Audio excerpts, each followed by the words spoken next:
His Excellency, the High Commissioner of Rwanda in UK, Mr. Johnson Busingye, distinguished guests, ladies and gentlemen, good afternoon. My name is Brigitte Masozera, and I'm the chairperson of Birmingham and Backland Community Association. It is an honor to welcome you all here, especially our guest of honor, Mr. Johnson Busingye, who has graciously accepted our invitation to join us with his delegation. Thank you so much for taking your time to be here, despite your busy schedule. We thank you once again, His Excellency, for honoring this event by your presence today. It's so wonderful to see you all here in this sunny day as we welcome our guest of honor, Excellency High Commissioner and his delegation in this beautiful venue. Please, let's stand and give a welcome applause to His Excellency and his delegation.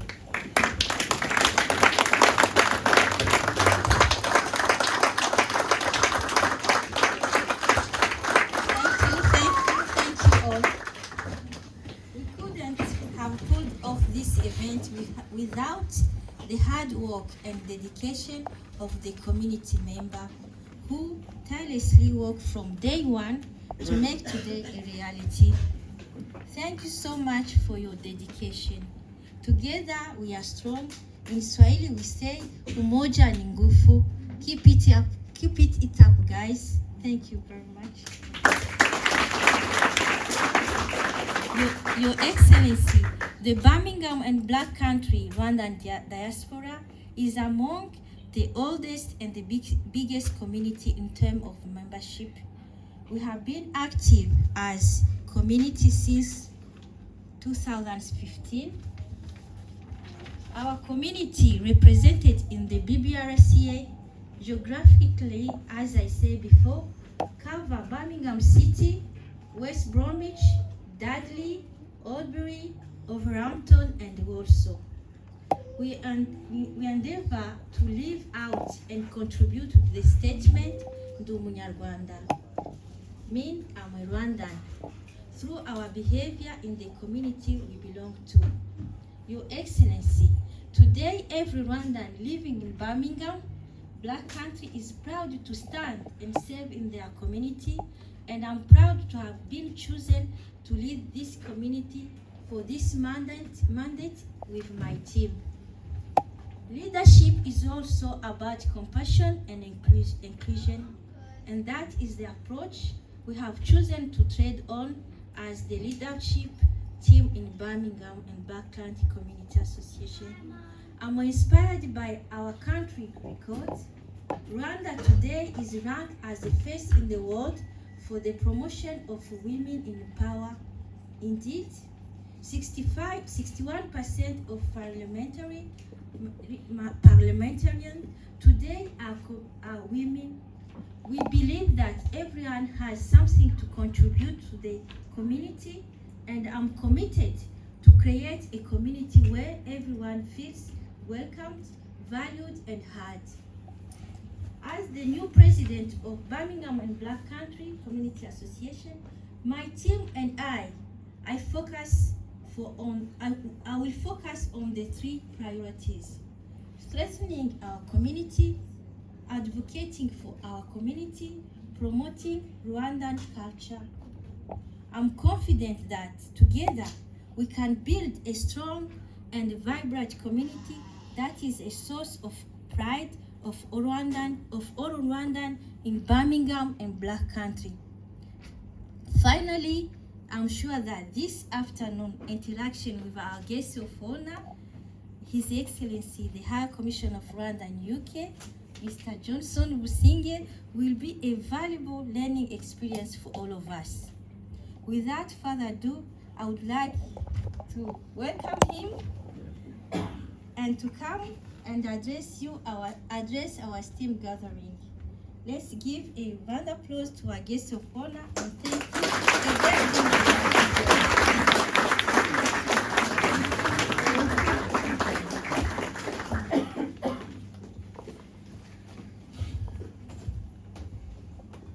chairman of Birmingham Black Country Rwanda Community Association.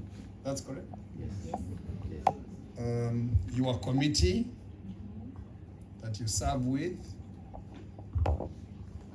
the Rwandans in this area that you have mentioned in detail, friends of Rwanda in the room and in the area here.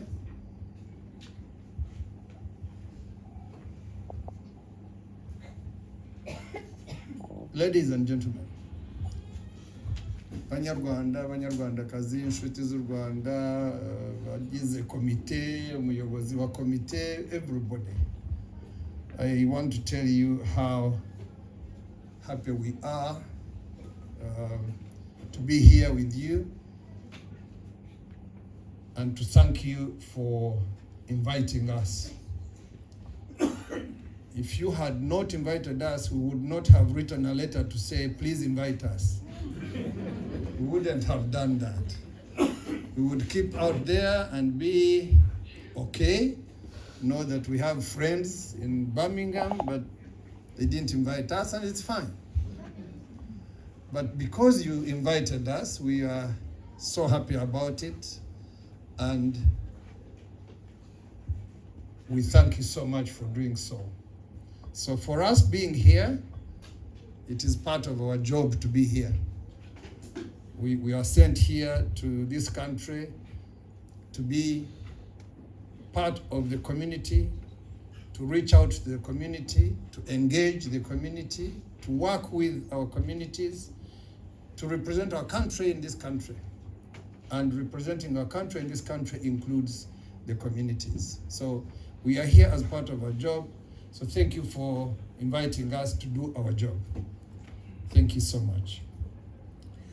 I will probably continue using English. Nibyo?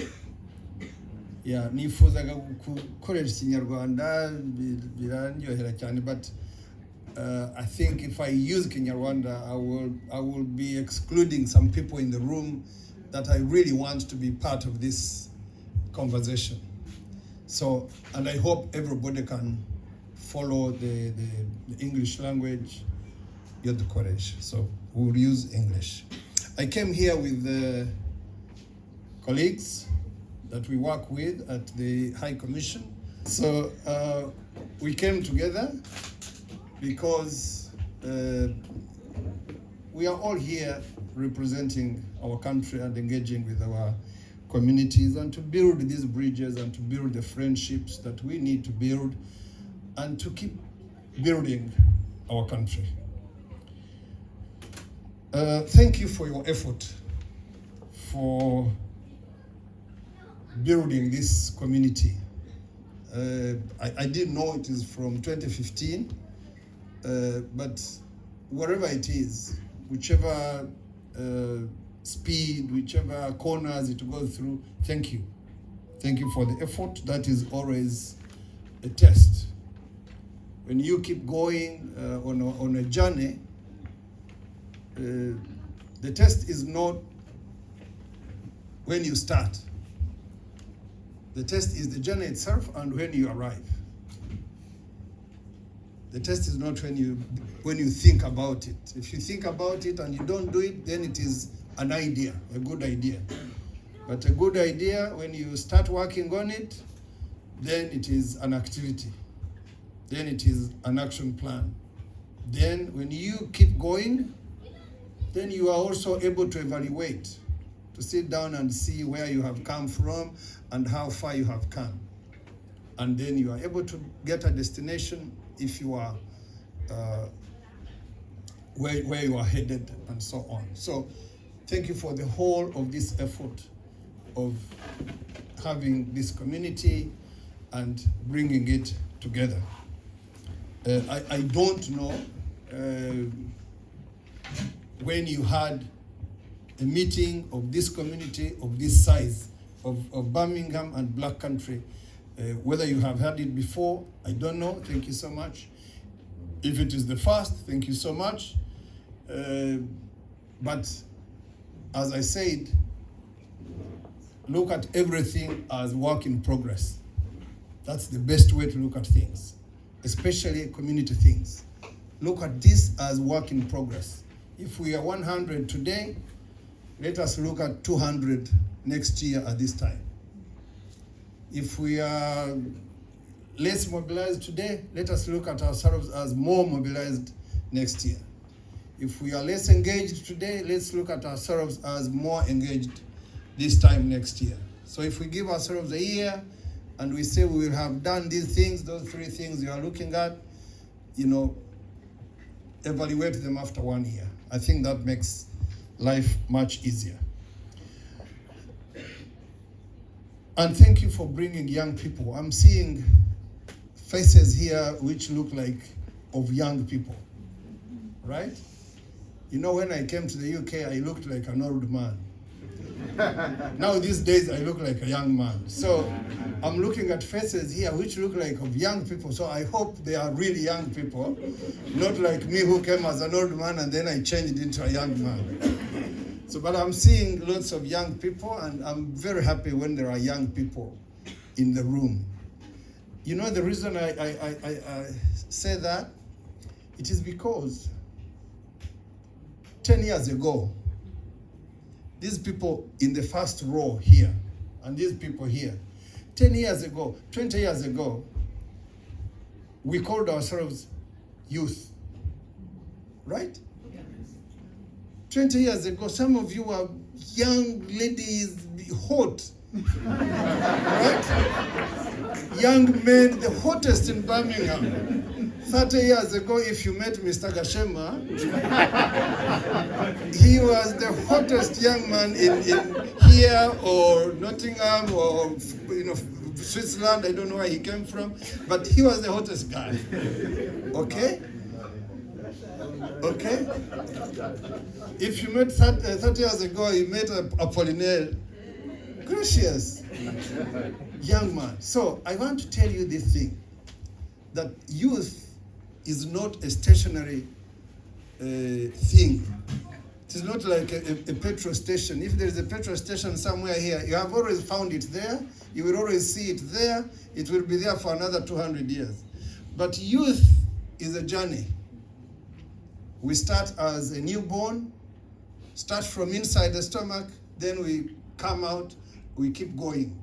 There is no single day where they tell you that from now on you are a young boy, then you are a teen, then you are this, then you are this. No, you just realize it when you are writing in the papers. Oh, I'm now 13, okay, teen.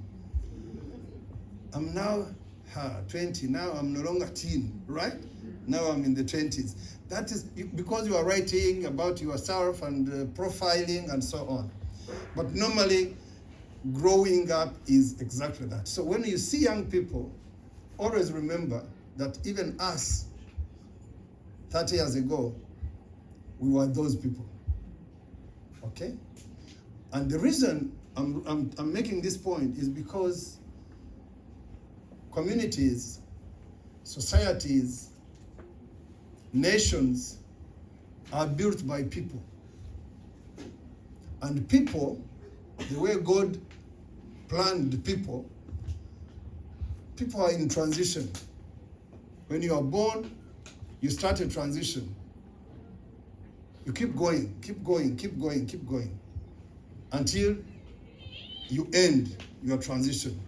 You get off the train, and then there is someone behind you who is still continuing. That is how God ordered the world. There are people, young people, and old people.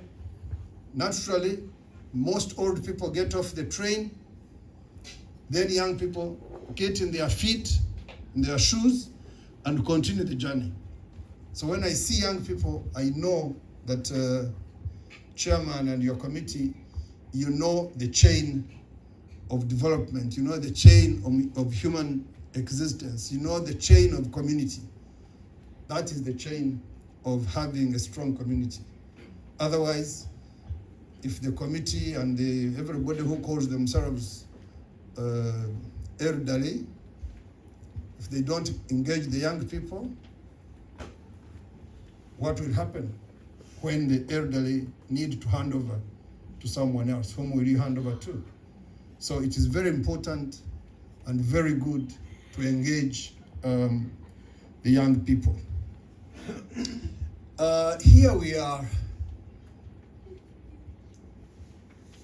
a small nation of Rwanda. Small nation of Rwanda. Rwanda used to be a very organized nation, many, many years ago. Many years ago.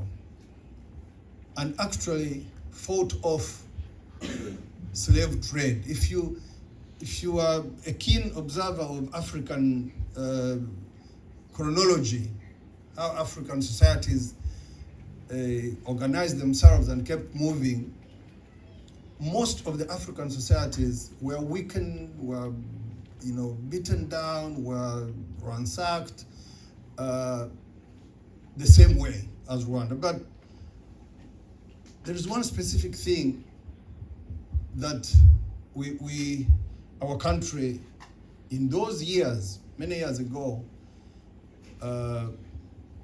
successfully pushed off. That was slave trade. Slave trade is a major blot on the international platform. Those who did it, those who are victims of it. But if you look at the map of slave trade, whether it was from the Indian Ocean side or from the Atlantic Ocean side, Rwanda was like the only place that the assault from the east and the assault from the west did not succeed. And that tells you that that was a community, that was a society which was organized.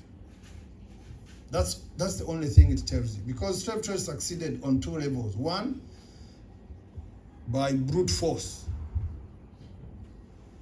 Arabs coming in, capturing people.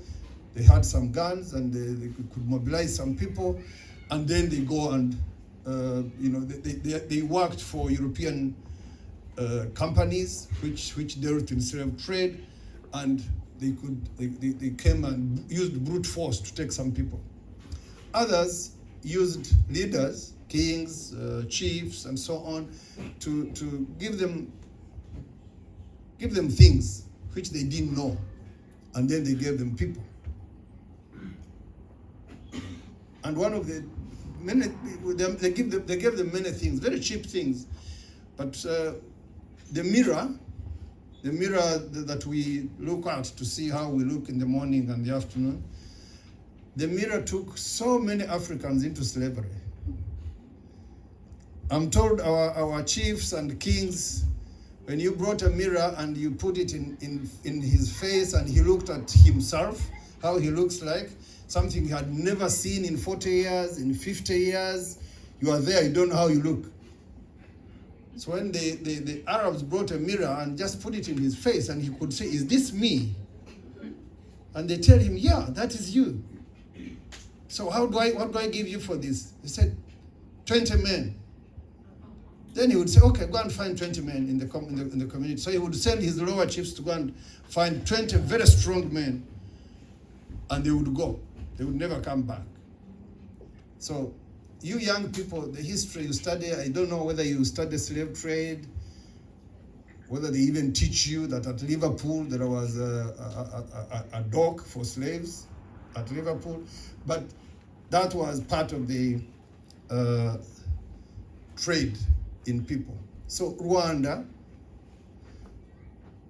whether by mirrors and they also brought them bangles to wear on the hand, on the arm. They also brought them chains to wear in some gold-plated chains to wear in the neck, and they gave them human beings. But Rwanda resisted those, and also resisted the force, and Rwandans didn't go into slavery. They did. They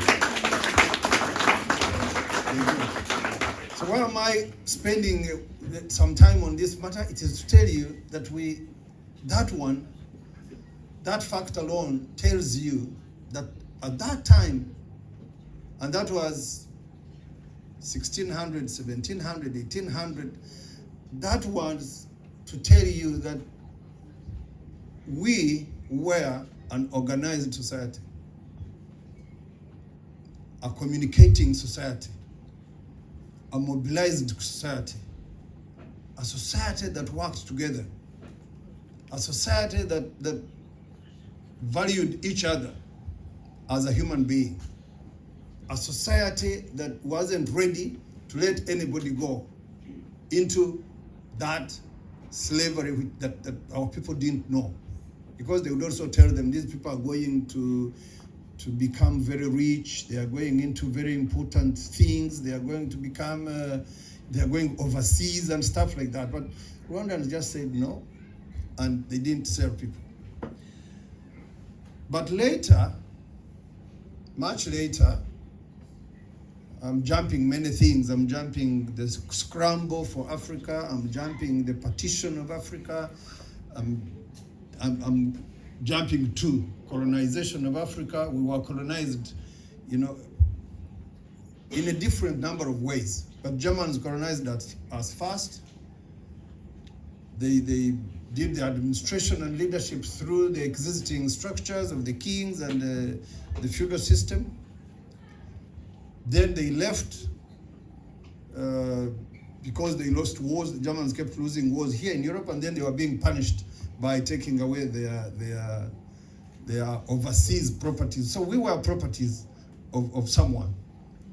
Even then, when they took away the properties, they gave them someone else.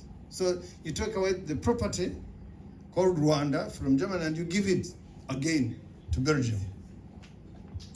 So we were not human, we were property.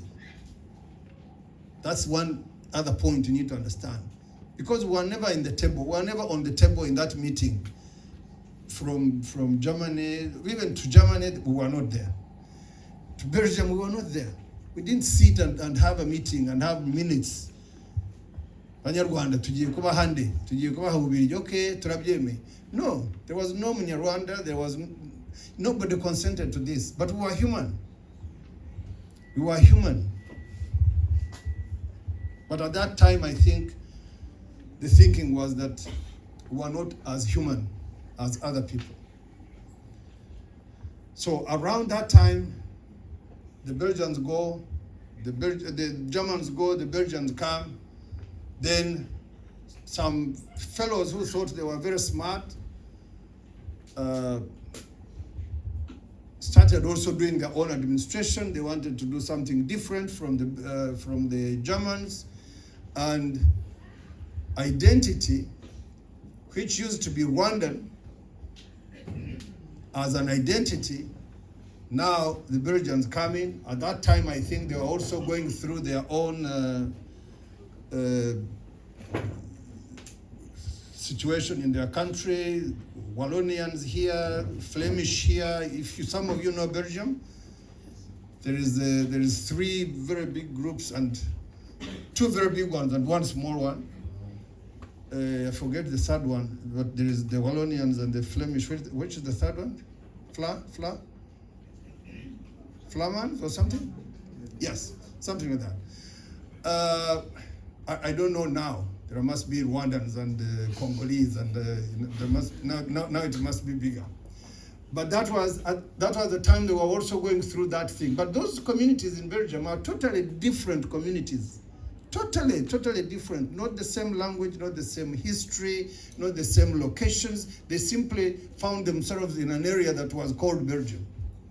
But they were totally different. Totally.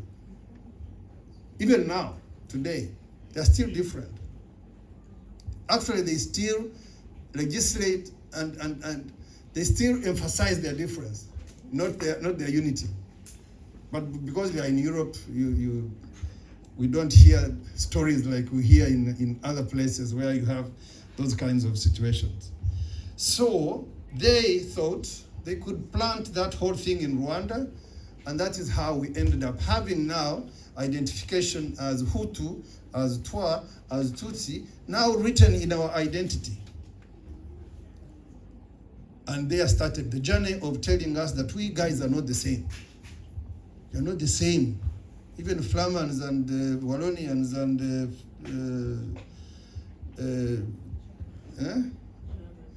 yeah, they're not the same. So they continue saying, you guys. So it started there.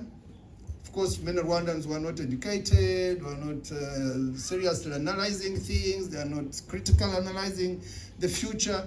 But there was still resistance. There was always resistance. There was always someone saying, this division you're planting will result in something dangerous. There was always someone saying it, always. But their voices were shrill, and it became a major movement. Administration, religion, the church supported it. You know, it simply kept going. And by the late 50s, it was an outright division. Rwandans were divided, and of course, people continued making it feel even more dangerous by citing the feudal system as an oppressive system. It has oppressed for 400 years and stuff like that. So it all became, you know, a divided society, to the point by the late 50s, when the whole of Africa was agitating for independence. In Rwanda, they were agitating for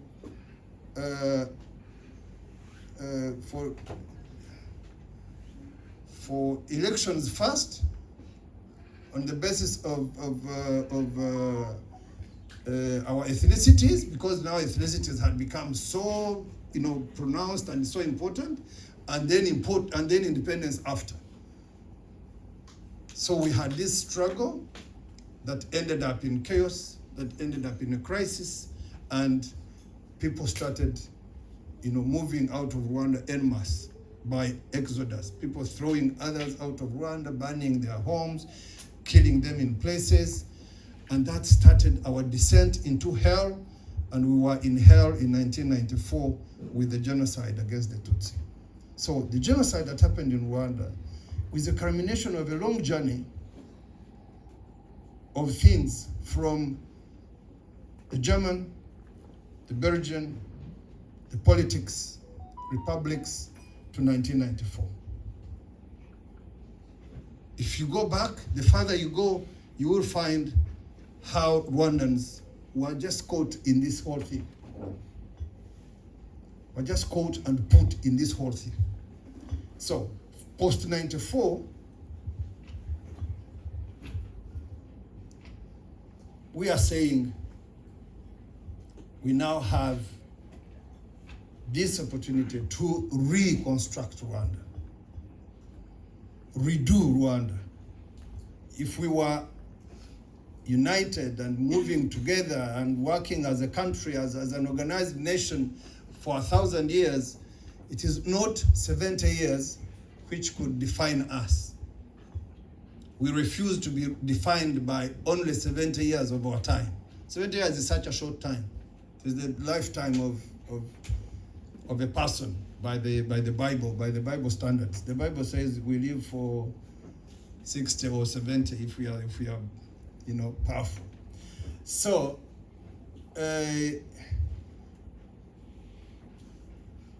what we do now, in addition to many other things that we do, economy and trade and other things, we remind each other that we were that nation that existed together, probably had a conflict and resolved it in its own ways, but we were such a nation that resisted slave trade, that didn't sell each other, that didn't conspire against each other to sell anybody into slave trade. But we descended into hell not because of our initiative or motivation, no, because of this whole chain that I have indicated to you. But after 94, The journey we are on is unity, is to reconcile our society, is to rebuild it, is to reimagine our unity and reimagine that we were not destined to be a divided society to the point of having a genocide in 1994. So the genocide against the Tutsi was planned, was organized, was state-sponsored, state-supported, but really the roots of it trace far back into our history. So when we are here, like now, I think we should celebrate our nationhood. We should celebrate our Rwandanness. The Umunyarwanda that she mentioned is not a new word. We have always been. But it is a new word in the sense that our Rwandanness was broken. And we have been repairing it, strengthening it, and making it resistant to future shocks, so that nobody ever in the future conspires against another Rwandan, thinks that another Rwandan can be thrown in a river to be taken back to where they came from, think about an apocalypse from one group of Rwandans planning an apocalypse for another group of Rwandans, so that nobody ever in future ever does that. Whether there's a disagreement or over anything, it should always be resolved without us going the journey of catastrophe, of destroying our own country. So when we are here, that is what I thought I would share with our friends who are here. I share with the young people in the room.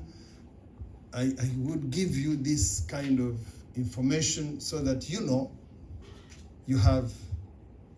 young people, you have a beautiful history, you have a beautiful country, you have everything beautiful. But we had 70 years in our journey of thousands of years. We had 70 years where things went terribly wrong, and we ended up in the hell that was the genocide against the Tutsi in 1994. But that should not define us, should not define who we are.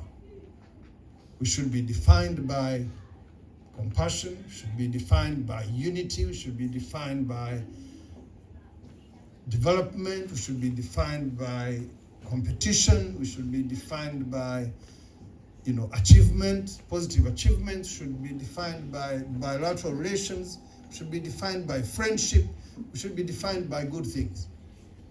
Because there is no limit to good things.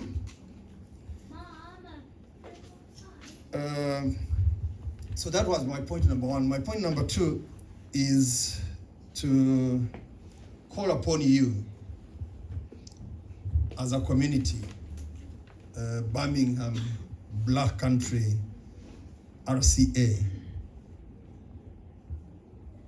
If you have indeed thought about it, decided on it, moved along this journey from 2015, whichever journey you are on, until now, until we are here in this room now, simply look at yourselves in the future.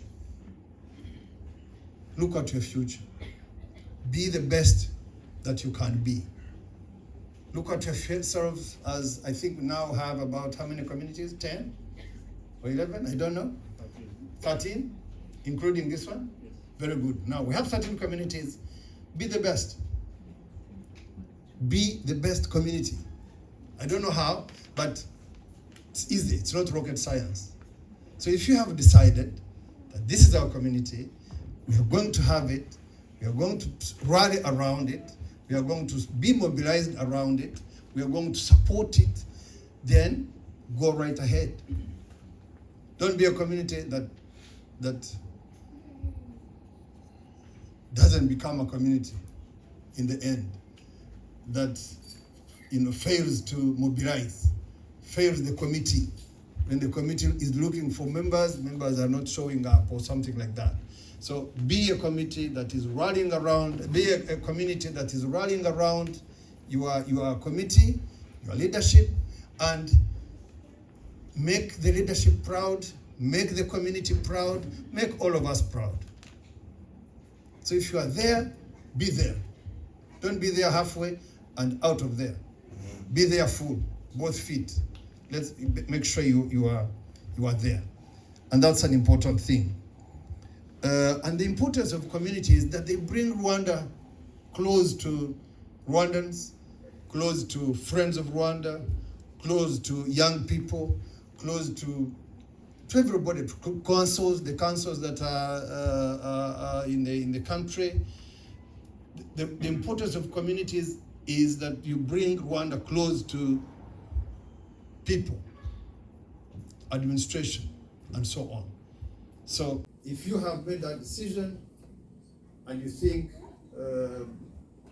Coventry is 50 minutes away by train or by road or whatever, go right away, go right ahead. Build it. Be serious about it. Make it happen. I can only promise you one thing: we will be there with you. We will stand with you as you build, and make sure it is positive. We will stand with you and make sure that you keep collaborating with other communities. Collaboration is important. Communication is important. Sharing is important. Deciding which things we share as a whole community in the UK is so important. And knowing that the umbrella is the UK Rwanda Community Association, the United Kingdom Rwanda Community Association, that we are all subsets of the UK RCA. See here? We are all subsets of the UK. So if we are here, another one is somewhere else, another one is somewhere else, another one is somewhere else. We are all putting together, we are all bringing our efforts together, but our overall situation, our overall achievement, our overall presentation, our overall status. When someone who is in Kigali is looking at us, they don't ask us about Birmingham, Black Country. No, they don't ask us about Manchester. They don't ask us about Coventry. They don't ask us about Plymouth. They don't ask us about Newcastle. No, Oxford. No, they ask us about Rwanda, UK RCA. Okay? So here you are a subset. Make sure you are a very important subset, because it is those subsets which make up the set. And the set makes the UK RCA. So when your High Commissioner is praised for doing something good, it will be because you did something good. Okay? I will just be there basking in glory. They will give me beers and I drink. But the work will have been done by who? By you. Okay? And that will also be a pride for us, a pride for you, a pride for everybody. So if you are in there, be there with both feet and your head and your effort and everything. Don't be there halfway. And then make sure abanyarwanda bari harashyuha. I don't know how Kinyarwanda, how to say that in English. Warmth doesn't really explain it. Abanyarwanda bari harashyuha.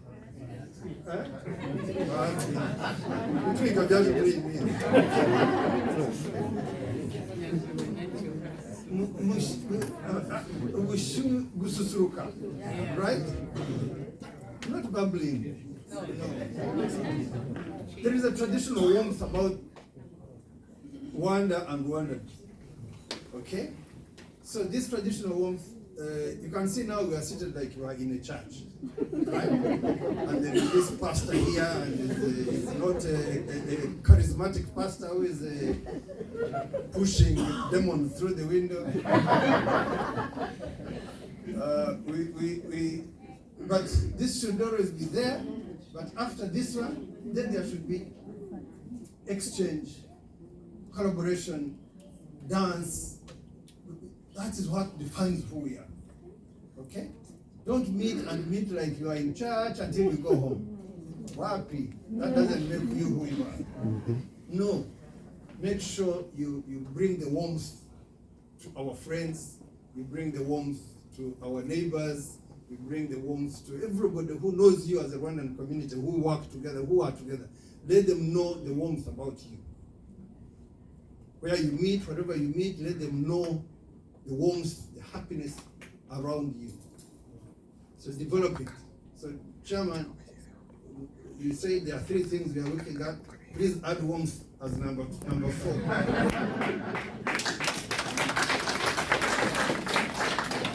Please add warmth. I enjoy warmth. It's so important for people to, have time for this, conversations which are very serious, and internalize things and make decisions and action plans, but also have time to do what? Be warm. Be warm. You cannot be like you're in a fridge. You can't. Okay? So the warmth, when we were born, when we grew up, we saw this warmth. We saw it with our mothers and our fathers, we saw it with our grandfathers and mothers. When you go back home, when you go to your grandfather, even if they are 90 years, you will see the warmth. Okay? So that is part of who we are, and it's a very nice thing for all of us. So keep mobilizing, grow from strength to strength. That will help us become a role model community. We will all come to learn from you. We will be happy and humble to learn anything that you have that we can learn from you. Start businesses. Figure out how you can start some little business, whether here or in Rwanda or something, work on some idea. Technology is now opening up possibilities of these young people to do something, whether they want to do them here, whether they want to do them in Rwanda. If you want our support, we'll provide it immediately. But make sure we are doing something, not just not doing something. The young people that I saw here, Chairman, thank you very much for bringing them here. And I said it earlier. You young people, yesterday I had a conversation with young people in London, and but there were also some others from Oxford, but I think places like this were like too far, and we were not able to invite all young people from all over the UK. So hopefully we can organize in this area for young people to have a conversation in the future. If you can't plan it, please do it with probably with Coventry this time, so that we can have a bigger crowd in some place. So chair here, chair Coventry, chair somewhere else. You can bring. Yesterday we had like 3 communities coming together. You can always try to do that. But when I was asking these people about their names, they told me a number of things, and I would like just to ask a random question. The lady in glasses, right? What's your Kinyarwanda name? You have some Kinyarwanda. What's your name? What are your names? Yes. Shale? Sheila, and then? Ineza. Thank you. You? Yep. Yeah, you. Yeah. Inde? Sherry? Then? Kaze. Ineza, Kaze, and then you in the middle? Yes? Yeah. Sure. If you would like, if you don't like, it's fine. If you don't like, it's okay. It's fine. But if you like, please share your name. Yeah? Leila who? Okay. Then, young man who made a speech here? Bushaija. Sheja. Who? Bushaija, Isheja. Thank you. Ineza. Hi. Kaze. Isheja. There is a Masozera I saw there. Okay, someone in glasses again. You know, I when I see people in glasses, they attract me very easily. What are our names? Yes. Inzira? Ruhasha. Okay? Now, Ineza. It's you, right? You know what it means?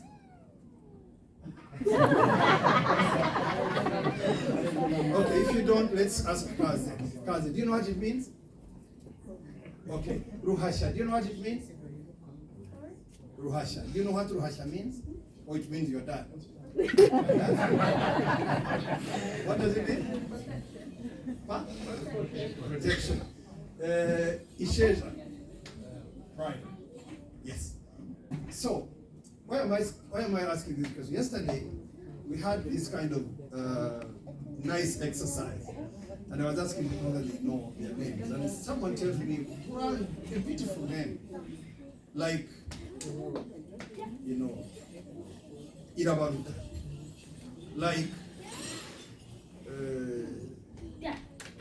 Iriwajisa, okay, like Tona, right? But what I found was that, you know, the ink which they put in photocopier, what is it called? Toner. You know that? It is T-O-N-E-R, right? Now, this young lady did not know the difference between that ink and her name, right? Because her name is Toner. And that material is also called toner. So I had to spend 1 or 2 seconds to tell her, look, your name is called toner. And in the Kinyarwanda names and culture, that is a very, very wonderful name. It's the jewel in your crown. Okay? So Ineza. Ineza means who can help you? Kind, compassion, gracious, you know. Isheja means pride. Ruhasha means protection, protector. Kaze means most welcome. You get it? Now, you young people, your connection with your country, with your history, with your chain, with your roots, it's those names. Okay? It is those names. Isheja here talked about identity crisis. You grow up, you are Briton, you are British Rwandan. Isn't that so? Should be called British Rwandan or Rwandan British. Huh? What are they called?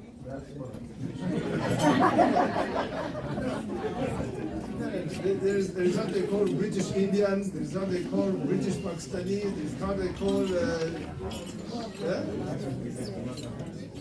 oh, but why? Why are you not Rwandan British? Why are you not British Rwandan? Because I know in this country, someone with their origin in India, they are called British Indian.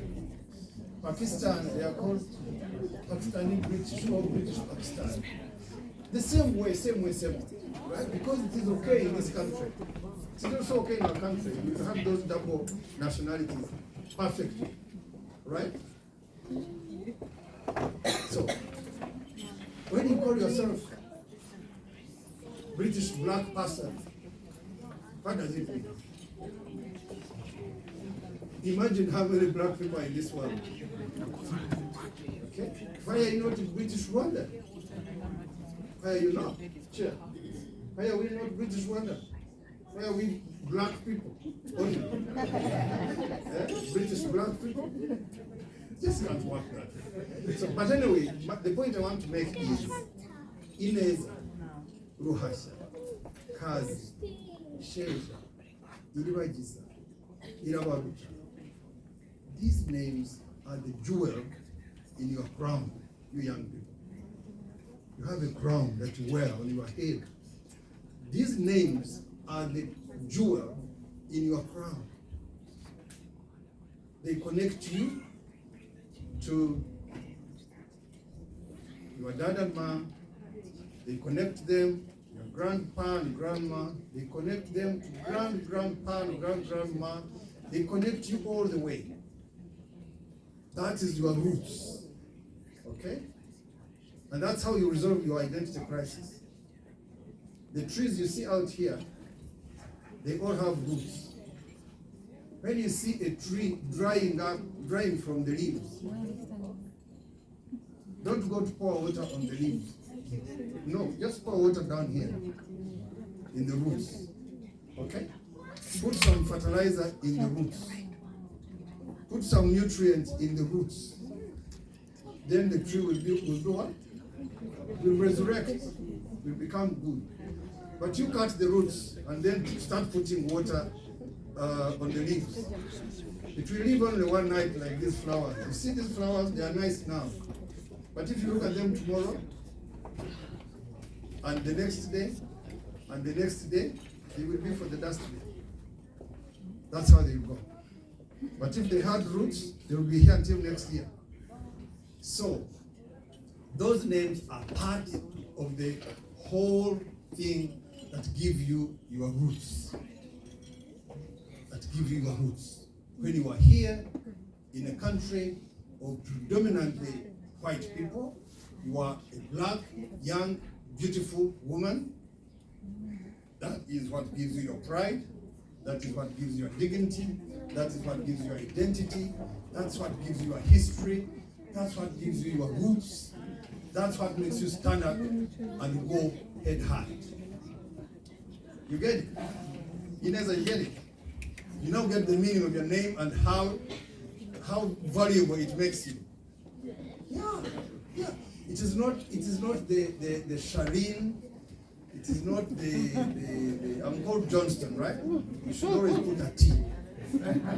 Johnston, there is a T. I heard you missing a T. There is a Johnson over there, and there is a Johnston over here. So there is a T that is in the middle, but it's okay, it's fine.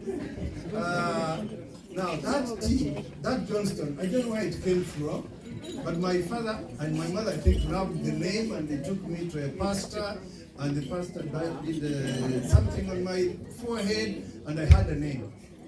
Okay?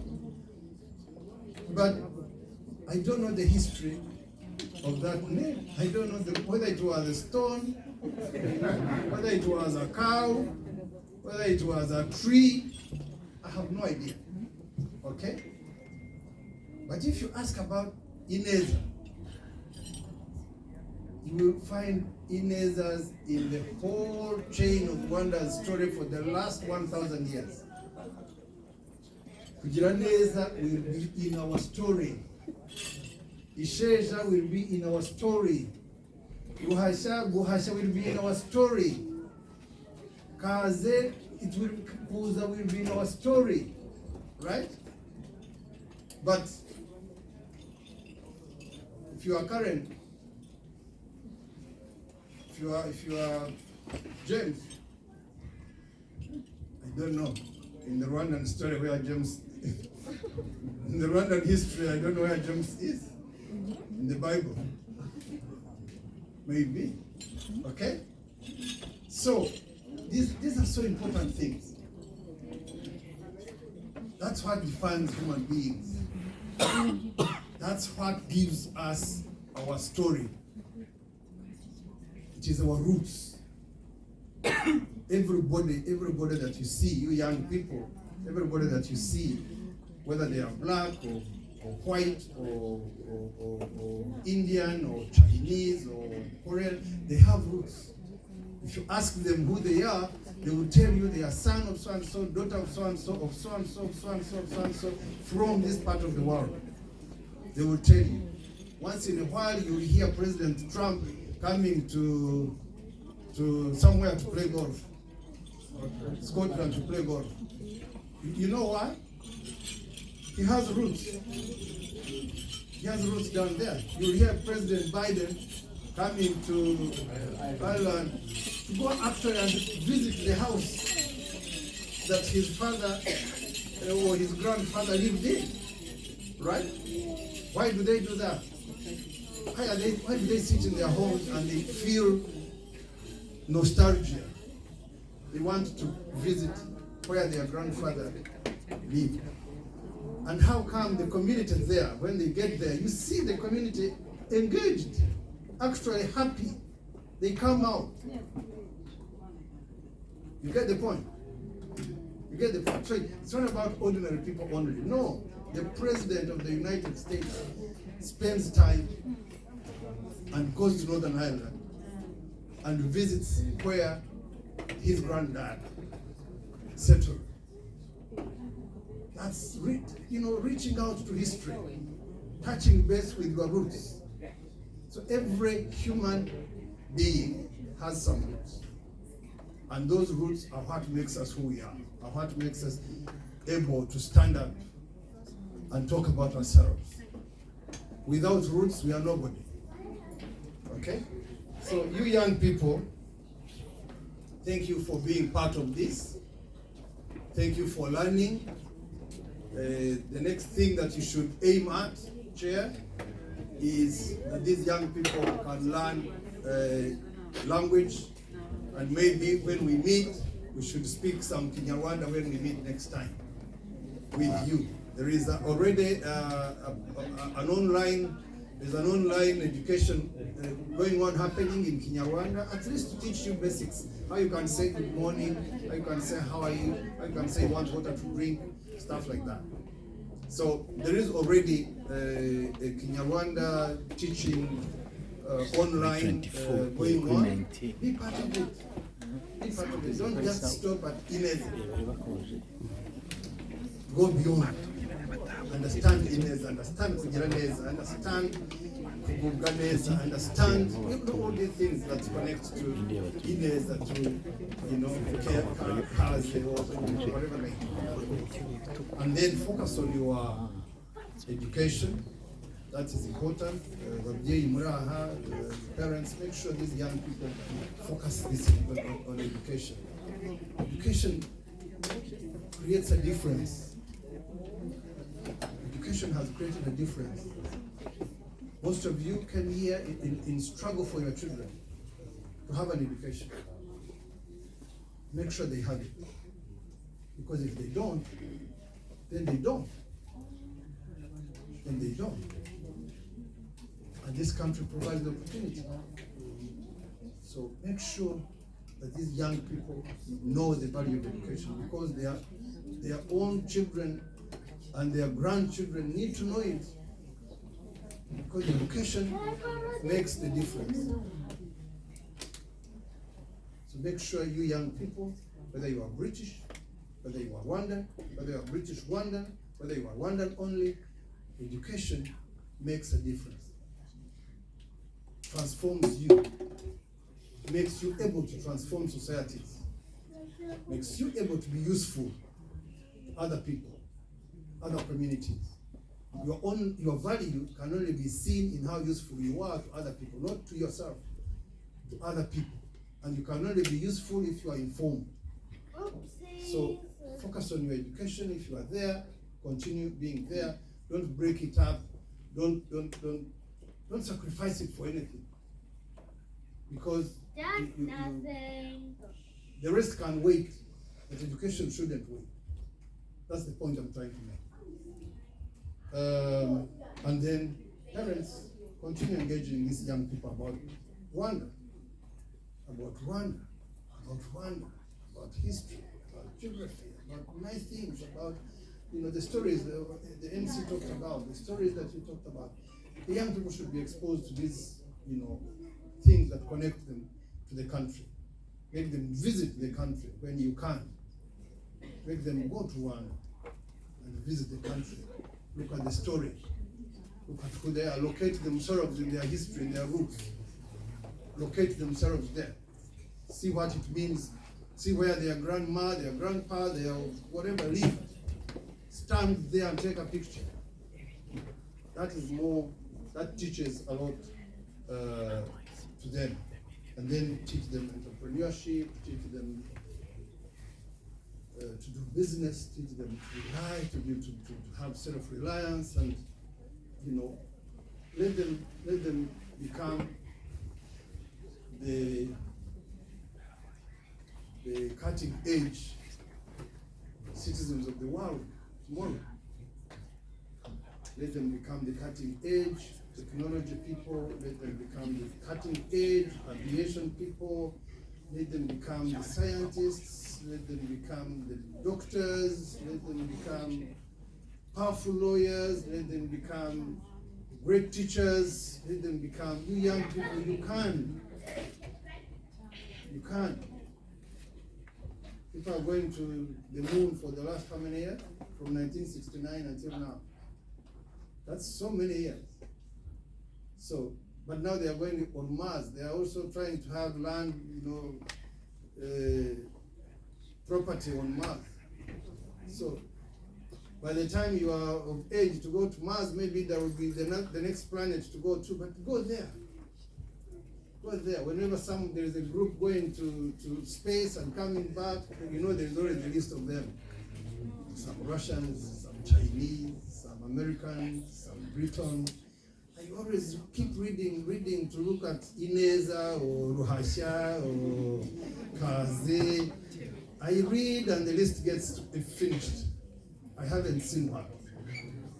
Ariko, my struggle for my children, your struggle for these children, should be to take them there. Should be to tell them that they can go there, even if they don't go. Even if they don't go, not all of us will go to the moon, but they can go to their own moon. They can go to their own sun. They can build communities. They can support things. They can support other people to change their lives. They can do many things. So going to the moon is not the ultimate objective. But if you are able to transform the lives of 24 people and you give them another life, I mean, you've taken yourself to that moon, to that space. So education is so important. Self-reliance is so important. Tech has opened up so many things that we see now. Digital age is right here with us. Artificial intelligence is here with us. You are here in a country of great opportunity. Take advantage of it. Don't be the odd man out. Be the man or the woman in the race, because it is an ever-changing world. Don't be left by the wayside. Your parents are doing everything they can, and you should do your own bit. So I don't want to spend more time than I have spent. I don't have much time. You know, they didn't give me time. Sometimes when they give me time, I break the rules. So I think Brigitte was so brilliant this afternoon. She didn't tell me how long I had. And MC didn't tell me.